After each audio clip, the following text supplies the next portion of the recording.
یہ بے شمار امیجز دیکھے ہوں گے، بلکہ ہو سکتا ہے بہت سارے لوگ اس کا شکار بھی ہوں۔ جس طرح سے ٹی ایل پی کو ہینڈل کیا گیا ہے گزشتہ 15 دن میں، اس سے پاکستان کا ریاست کا جو بیانیہ ہے کمزور ہو گیا ہے۔ فواد چودھری صاحب، شیخ رشید صاحب میڈیا پہ آ کے رنگ برنگ ہمیں کہانیاں سناتے رہے، لیکن آخر میں ڈیل ہو گئی۔ السلام علیکم دوستو، آپ دیکھ رہے ہیں امتیاز گل یوٹیوب۔ ہمیں امید ہے کہ آپ اس کو لائک کریں گے، دوسروں کے ساتھ شیئر کریں گے اور سبسکرائب بھی کریں گے۔ آج ہمارا موضوع ہے پاکستان بدنام کیوں ہے بیرونی دنیا میں، پاکستان کا غیر ممالک میں امیج منفی کیوں ہے، کیوں کوئی پاکستان کی بات پہ اعتبار نہیں کرتا۔ یہ ایک بڑا کمیونیکیشن کا ایشو ہے، اور اس کے لیے ہمارے ساتھ آج مہمان ہوں گے ڈاکٹر موید پیرزادہ، جو کہ کمیونیکیشن کے ایکسپرٹ بھی ہیں، ٹی وی اینکر بھی ہیں، اور بڑی زبردست اس حوالے سے گفتگو کرتے ہیں۔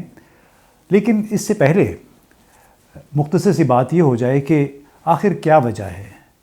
کہ ایک ایسا ملک جس نے نیوکلیئر سائنٹسٹ پیدا کیے ہیں، ایک ایسا ملک جو کرکٹ میں بڑی بڑی ٹیموں کو ہرا رہا ہے، ایک ایسا ملک جس کے نامی گرامی ٹی وی آرٹسٹ ہیں، رائٹرز ہیں، فیض احمد فیض جیسے، احمد فراز جیسے بڑے شاعر ہیں، دنیا بھر میں ان کو جانا جاتا ہے۔ آخر کیا وجہ ہے کہ بیرونی دنیا میں اس ملک کا تصور، اس ملک کا امیج منفی ہے؟ اب اس مقصد کے لیے ایک بنیادی سوال یہی پیدا ہوتا ہے، بنتا ہے کہ پاکستانی ریاستی اداروں اور اس ریاست کے جو بڑے ہیں، چاہے سویلین ہیں چاہے فوجی ہیں، ان کو ہمیشہ یہ شکایت رہتی ہے کہ بیرونی ممالک میں ہمارا بیانیہ قبول نہیں کیا جاتا، کوئی بات ہماری بات پہ یقین نہیں کرتا ہے۔ تو کیا واقعتاً ایسا ہی ہے؟ اور پاکستان کا جو بیانیہ ہے وہ قبول نہ کیے جانے کی بنیادی وجہ کیا ہے؟ تو ڈاکٹر موید پیرزادہ سے ہمارا بنیادی سوال یہ ہے کہ موید، یہ بتائیے گا، یہ جو سوال میں نے کیا، اس کا آپ کے پاس کوئی جواب ہے؟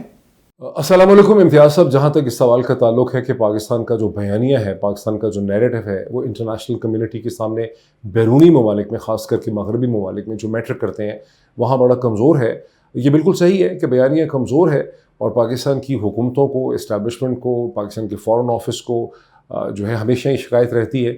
کہ پاکستان کا بیانیہ جو ہے کمزور ہے۔ وہ یہ سمجھتے ہیں کہ اگر آپ لابنگ بہتر کریں گے، لابسٹ بہتر ہائر کریں گے، پاکستان کے ڈائسپورا زیادہ رول پلے کریں گے، میڈیا کو کہا جاتا ہے کہ آپ رول پلے کریں، انگریزی کا چینل اگر ہم قائم کر سکیں گے، انگریزی اخبارات کو اس میں رول پلے کریں گے، یا پاکستان کے جو کی لوگ ہیں، جو اوپینین میکرز ہیں، ان کو زیادہ ہمت کرنی چاہیے۔ لیکن پرابلم یہ ہے کہ جو پاکستان کے اندر وہ لوگ ہیں جن کی اپنی ایک کریڈیبلٹی ہے، جن کی اپنی ایک حیثیت ہے، اور جو ایک کھڑے ہیں اپنے ضمیر کے ساتھ دنیا کے ساتھ، ان کے اور پاکستان کے بیانیے کے درمیان میں بھی ایک دراڑ جو ہے وہ ایگزسٹ کرتی ہے۔ اور پاکستان کے جو best and most intelligent minds ہیں، جو پاکستان کا انٹیلیجنسیا ہے، انگریزی اخبارات کو آپ دیکھ لیجئے، ان کے ایڈیٹوریلز کو دیکھ لیجئے، ان کی اوپینینز کو دیکھ لیجئے، تو وہ پاکستان کی ریاست کے بیانیے پہ ٹرسٹ جو ہے وہ نہیں کرتے ہیں، اور یہ سب سے بڑی ویکنس ہے پاکستان کے ریاست کے بیانیے میں۔ اور انفارچونیٹلی جو کچھ جس طرح سے ٹی ایل پی کو ہینڈل کیا گیا ہے گزشتہ 15 دن میں، اس سے پاکستان کا ریاست کا جو بیانیہ ہے وہ پہلے سے کہیں زیادہ کمزور ہو گیا ہے، اور اس میں الزام بھی یہی ہے کہ آپ جو کہتے ہیں وہ کرتے نہیں ہیں۔ تو دوستو، آپ نے دیکھا جیسے ڈاکٹر موید پیرزادہ نے کہا کہ جب تک ملک کے اندر جو سیاسی، سماجی، اقتصادی دراڑیں، فالٹ لائنز وہ پر نہیں ہوں گی، پرائیویٹ جتھوں کے قانون شکن عناصر کو سزا نہیں ملے گی، قرار واقعی سزا نہیں ملے گی، جب تک حکومت کی بے بسی اور پرائیویٹ گروپوں کی سرکشی، لا قانونیت یا قانون شکنی اخباروں کے پہلے صفحے کی زینت بنتی رہے گی، اس وقت تک پاکستان کے امیج کا ایک پرابلم رہے گا۔ آپ یہ دیکھیے، صرف گزشتہ چند دنوں کے یہ اخبارات ہیں، شہ سرخیاں ہیں، یعنی فرنٹ پیج لیڈ سٹوری ہے۔ اس طرح اگر آپ یہ دیکھ لیں، یہاں بھی وہی قصہ ہے جس پہ ہم اور آپ سب رو رہے ہیں۔ اور چلیں، یہ تو اردو ہو گیا، یہ اب انگریزی کا یہ ایک اخبار دیکھ لیں۔ یہ آپ کو بڑی ایک صاف منظر کشی کرتا ہے پاکستان کے اندرونی حالات کی. اسی طرح آپ نے یہ بے شمار امیجز دیکھے ہوں گے، بلکہ ہو سکتا ہے بہت سارے لوگ آپ میں سے کئی لوگ اس کا شکار بھی ہوئے ہوں کہ کس طرح سڑکیں بند ہو گئیں. انہوں نے جگہ جگہ کنٹینرز لگا کے، ایک طرف حکومت نے کنٹینرز لگائے، دوسری طرف خود تحریک لبیک پاکستان کے لوگوں نے راستے بند کیے. سو یہ ایک بڑی دردناک کہانی ہے. اور اسی کانٹیکس میں پھر ہم نے ڈاکٹر معید پیرزادہ سے ایک دوسرا سوال پوچھا، اور وہ یہ ہے کہ پاکستان کا بیانیہ، پاکستان کی کہانی ایک نارمل ریاست کے طور پہ، یا اس کی پرسیپشن یا امیج کیسے بنے گا، کس طرح بہتر ہوگا محض تقریروں، بیانات اور کانفرنسوں سے، جس طرح کہ ہم سنتے رہے، جس طرح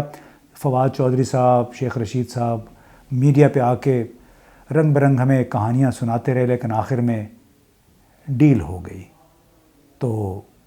ڈاکٹر معید پیرزادہ کی زبانی سنتے ہیں کہ وہ کیا کہتے ہیں اس حوالے سے. جہاں تک اس چیز کا سوال ہے کہ کیا آپ بیانیے کو صرف اسٹیٹسمنٹس کے ذریعے، پریس کانفرنسز کے ذریعے لوگوں کو سمجھا کے، چپ کرا کے، خاموش کر کے اس کو امپروو کریں گے، میرا خیال ایسا نہیں ہو سکے گا. اور ایکشنز میٹر کرتے ہیں. اور یہ جو کچھ ہوا ہے اکتوبر کے مہینے میں، جس طرح سے TLP کو ہینڈل کیا گیا ہے، ایک کالعدم جماعت جو یقینی طور پہ دہشت گردی کی پوری ڈیفینیشن پہ اترتی ہے، سرکاری املاک کو نقصان پہنچانا، نجی املاک کو نقصان پہنچانا، لوگوں کو خوف و ہراس میں 15 دن تک مبتلا رکھنا، پولیس کے اوپر ڈائریکٹ فائرنگ کرنا، 7 پولیس والے شہید ہونا، 300 سے زیادہ لوگوں کا زخمی ہونا، اور اس کے بعد ریاست کا اس قسم کی ایک فسادی آرگنائزیشن کے سامنے، فتنہ مچانے والے لوگوں، ایک فتنہ پرور، فسادی اور ایک دہشت گرد جو گروہ ہے، جو ایک سیکٹ ہے، اس کے سامنے جب پاکستان کی ریاست سرنڈر کر دیتی ہے، جیسے کہ سرنڈر ہم نے دیکھا 30 اکتوبر کو، اس کے بعد پھر پاکستان کے بیانیہ جو ہے اس میں بڑی شدید کمی جو ہے وہ پیدا ہو جاتی ہے. تو یہ سمجھنا بہت ضروری ہے کہ جب تک آپ کے ایکشنز جو ہیں وہ آپ کی سٹیٹمنٹس کے ساتھ میچ نہیں کریں گے، آپ کا بیانیہ کمزور رہے گا. اور پاکستان کے بیانیہ کو گزشتہ 15 دن میں شدید دھچکا لگا ہے. جی، تو آپ نے معید پیرزادہ صاحب کی بات بھی سنی، اور اس میں میرا خیال ہے کوئی شک نہیں ہے کہ جب تک اس ملک میں جو سیاسی، سماجی، اقتصادی ہر قسم کی دراڑیں ہیں، چاہے وہ نسلی ہیں، لسانی ہیں، وہ پر نہیں ہوں گی، جب تک پاکستان کے خلاف استعمال ہونے والے پراکسی آپ کہہ سکتے ہیں، سہولت کار کہہ سکتے ہیں، ان سے سختی سے نہیں نپٹا جائے گا. اس وقت تک یہ ملک یوں ہی ڈاماڈول اور اس کی معیشت ہچکولے کھاتی رہے گی. اور اس کا سب سے بڑا نتیجہ کیا ہوگا؟ اس ملک کی طرف مغربی ممالک سے کوئی بھی سرمایہ کار رخ نہیں کرے گا، اس طرف کوئی نہیں دیکھے گا، بلکہ ایک یہ کہ سرمایہ کاری کا نقصان ہوگا، دوسری طرف پاکستان کا امیج مسلسل منفی خبروں کی زد میں رہ کے متاثر ہوتا رہے گا. اور یہی وہ سب سے بڑا نقصان ہے جو اس ریاست کو، ہمارے پاکستان کو پہنچا ہے گزشتہ 25-30 برسوں کے دوران. کیا تازہ ترین معاہدے کے بعد